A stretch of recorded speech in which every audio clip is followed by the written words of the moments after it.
Central Scotland, on the border of the Highlands and Lowlands, is one of the most well-preserved Scottish castles of its time. Constructed around the year 1400 upon the ruins of a previous castle, the authentic feel of this medieval castle has inspired many filming locations, but its history is real, with stories of Bonnie Prince Charlie and the Jacobites, encrypted letters from Mary Queen of Scots, conspiracies, torture, and prison escapes. This is James from Mr. Victorum. Join us as we explore Doune Castle, the castle of the uncrowned king.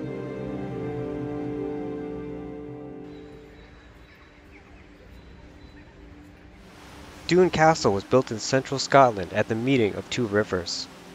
Unlike other castles which have been heavily modified and added to over the years, the castle we see today remains largely how it would have looked back in the late 14th century when it was constructed. It's one of my personal favorite castles to explore due to its rooms which retain an authentic feel, including its great hall, the chamber known as Mary Queen of Scots' bedchamber, and its great kitchens where you can still see the marks of staff sharpening their knives. Even its original medieval gate survives. This type of iron gate, known as a yett, was mostly unique to Scotland, as other countries instead used the portcullis, which fell down from above. An earlier fortification on the site of Doune is thought to have been used in the Scottish Wars of Independence back in the mid-13th century, which were wars mostly fought against King Edward I of England, the Hammer of the Scots. Here we can see an arrow slit, partially blocked, which is thought to date from this time. The area around Doune has been used since Roman times. The castle was built near to an ancient Roman fort that dates from the 1st century AD. It's not known how long a fortification has existed on Doune, as the site has not yet been fully excavated. But the word Doune comes from the Gaelic word meaning stronghold or fortification, and a fort could have existed here during the Dark Ages. Much of the castle we see today was constructed by Robert Stewart, the younger son of King Robert II. He would essentially rule Scotland for over 20 years, but he would never be crowned king. The first time he would rule was when his brother, King Robert III, was kicked by a horse and was declared incapable to rule in 1388. He would rule for a longer period while the young James I was held hostage by the English after he was captured by English pirates. In 1398, Robert Stewart, sometimes called the Uncrowned King, was given the title Duke of Albany, which was a new title invented for Robert and included lands in the northeast of Scotland, and he is often referred to as Albany, Duke being the highest title below the King. Albany would use Doune as a royal palace. Its iron gate dates back to around 1400, and it was likely preceded by a door similar to this restored door. These stairs lead into its great hall, through the serving area from its kitchen. Its balcony was originally used for minstrels who would play music from above. In medieval times, before clocks were available, minstrels would play music to signal the start of a meal.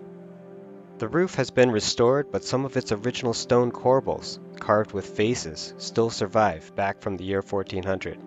Tapestries once adorned the walls, and spaces for hooks to hold these tapestries can still be seen. Having no fireplaces, this hall would have been heated by a central hearth. This raised platform was once the location of the High Table, where the Duke and later kings and queens would dine with their family and high-ranking officials. Scottish great halls often were lit by a chandelier made from antlers, and displayed a halberd as a symbol of power. The adjoining room is the Duke's Hall. It was restored in the 1800s but would have looked much different in medieval times. There was likely one central grand chair for the Duke. The walls would have held tapestries, the Duke's coat of arms, and probably items of gold and silver would be on display. This large mysterious room above is sometimes known as the Hall of the Duchess. It was originally divided into two floors, and the upper windows could have been a suite for the Duchess, and below may have been the Duke's bedchamber, where he would also conduct business. In this alcove here, there are remains of a small private chapel. Now, Albany had first ruled while waiting for the son of Robert II, David, to come of age. But David's brief time in power would prove disastrous for the Scots. After he broke off his engagement to the daughter of the Earl of Murray to get a larger dowry from another, the insulted Earl allied with King Henry IV of England. The Earl of Murray and Henry Percy, known as Hotspur, led an invasion into Scotland. Albany's son Murdoch, the future master of Doune and region of Scotland, was captured in battle against Percy and March in 1402. Murdoch is mentioned in Shakespeare's play, Henry IV. as one of the prisoners who Percy was not allowed to ransom, which would lead to Percy challenging Henry IV for the throne. In response to his mismanagement of the kingdom, Albany and his allies, the Black Douglases, had David imprisoned in 1402, where he died under suspicious circumstances. His brother James was now in line for the throne. In 1406, due to the instability of the region at the time, James attempted to travel to France, but was captured by English pirates. He would be held as a hostage by Henry IV, and he would remain a hostage for 18 years. And the Albany Stuarts would continue to rule. Albany did eventually negotiate the release of his son Murdoch, who was exchanged for the son of Henry Percy, also named Henry, in 1415. Murdoch would become Regent of Scotland after Albany died in 1420, but he was not as effective a ruler as his father had been. And in 1424, a ransom was agreed for £40,000 to bring back James I. James I then had Murdoch and his son beheaded at Stirling, blaming the Albany Stuarts for the death of his brother David, and likely for not paying his ransom, for 18 years. Rule of Doune would then pass down to various kings and queens, and we have surviving royal records from this time, which helps give us an idea of medieval life in Doune Castle. In 1434, we have records of the stable being repaired at Doune, and later, in 1467, a brewery was built. We also have payments made to the gardener for onion and leek from a garden at Doune, which may have been somewhere in the back of the castle. This open courtyard would have looked much different in medieval times. The grass we see today was originally cobblestone. The courtyard contained the stables, along with a brewery, the bakehouse, and the chapel. These large windows on the wall could have been for additional high-status lodging, or possibly for the chapel. These storage areas here off of the courtyard could be used to collect rent for people living on the castle estate. Rent in medieval times could have been paid in items such as meat or grains. The castle would be passed down to several queens of Scotland, including Margaret of Denmark, Margaret Tudor, and Mary de Guise. Doune would later be in control of Mary Queen of Scots and her supporters, which would lead to the castle being put under siege and turned into a prison. Some of the most well-preserved areas in the castle, and some of my personal favorite rooms, are the castle kitchens and the chambers above, which are known as Mary Queen of Scots' bedchamber.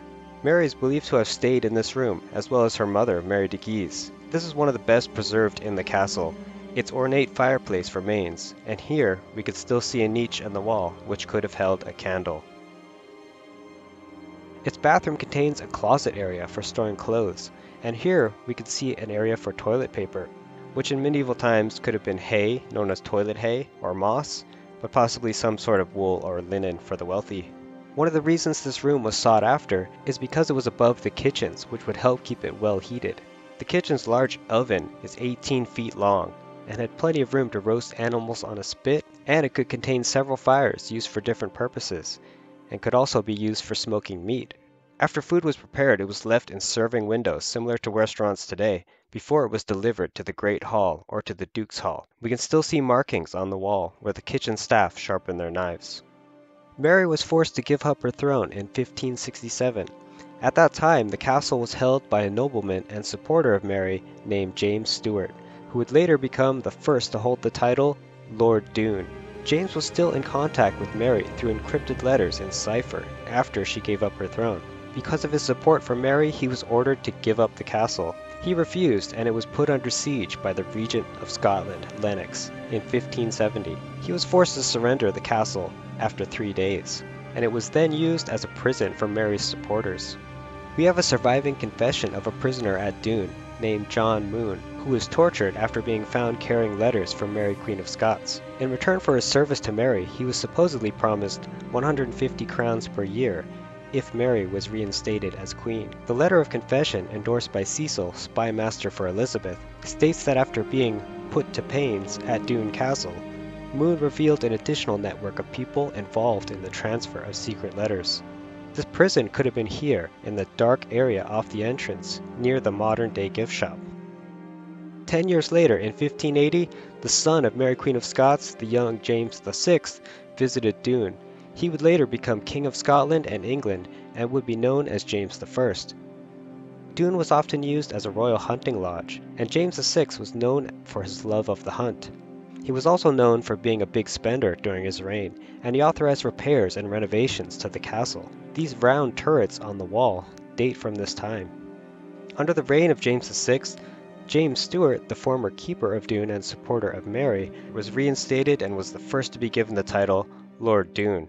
His son, the second Lord Doune, is part of one of my favorite, albeit tragic, stories, and was known as the Bonnie Earl. He would later be murdered, and has a popular folk ballad written about him. His murder would cause so much public outrage that the King of Scotland would be forced to flee in fear of his life. James Stewart, the second Lord Doune, married into the Earl of Murray, where he inherited a centuries-old feud with the Earl of Hunley. Murray was unusually tall and is known as the Bonnie Earl, and he was supposedly a favorite of the Queen, Anne of Denmark. In 1592, Murray was accused by Hunley of having a connection to a coup against the king, attempted at Holyrood Palace in Edinburgh. Finding that he was staying at his mother's house, the Earl of Hunley set the house on fire. When Murray fled the house, he was supposedly murdered by Hunley and his men. His mother, Margaret Campbell, refused to bury the body and tried to bring it to the king to demand justice. She had a portrait commissioned of the body and had it on public display. It would not be buried for another 5 years. She succeeded in raising a public outrage. King James fled Edinburgh and wrote a letter to the Earl of Hunley. He states that he was in more peril for his life than he had ever been since he was born. The Earl of Hunley was given minor punishment but was never charged for the murder. Doune Castle appears in the folk song written for the Earl of Murray. It mentions his lady waiting for him to return to the castle. A year later, in 1593, possibly due to his new unpopularity, a plot against James VI was discovered at Doune Castle by several earls of Scotland. James VI went to Doune with the intent to surprise and capture the conspirators, one of which escaped, and the other two waited for the king. They were brought into custody, but would later receive pardons from the king. Doune would play a role in the Jacobite risings, which supported the exiled James Stewart and his descendants. And during the Jacobite Rising of 1745, the castle of Doune would be captured by another person who we might also call an uncrowned king. During the first two Jacobite risings of 1689 and 1715, Doune was held by government troops, but it was later captured by the Jacobites during the Rising of 1745, the last and most successful of the Jacobite risings.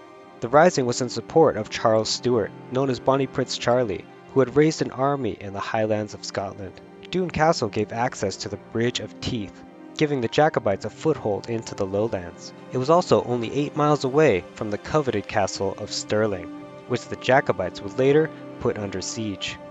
The Rising of 1745 would inspire many stories, including one of the very first historical novels, Waverley, which is partially based on a prison escape from Doune Castle. After the Jacobites won a great victory in the stormy battlefield of Falkirk, additional prisoners from the battle were brought to Doune. Among these were John Witherspoon, who would later become an important figure in America, and was one of the people who signed the Declaration of Independence. Another was John Home, who would write the famous play Douglas, and was one of the prisoners who escaped from Doune. Home actually wrote an account of the escape from Doune. He states that when he was brought to the castle, it was in a most ruinous condition, and the prison areas were cells as part of a large ghastly room at the highest part of the castle and next to the battlements. This likely was a room above Mary Queen of Scots' bedchamber that could only be accessed from the battlements. 6 prisoners would attempt the escape from Doune. The rope made from blankets was hung down over the battlements, but it was not strong enough to hold and failed at one point while one of the prisoners was almost to the ground. Although the rope was now missing about 20 feet, the next prisoner, Thomas Barrow, decided to jump the remaining distance. He survived with an injured ankle and ribs, and was able to escape after a local about a mile away lent them one of his horses.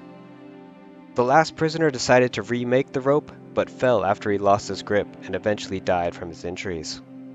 This dark passage outside of the castle leads to an underground ice house which dates from around the time of the Jacobites, and was used to preserve ice after the winter months. Also inside the kitchen are remnants of a bread oven, which was likely added during the Rising of 1745. In the 1880s, Doune was restored by George Philip Stewart, the 14th Earl of Murray, a title passed down to him back from the Bonnie Earl of Murray we mentioned. It was restored with the intent to keep as much of the medieval aesthetic in place as possible, and that results in the castle that we see today.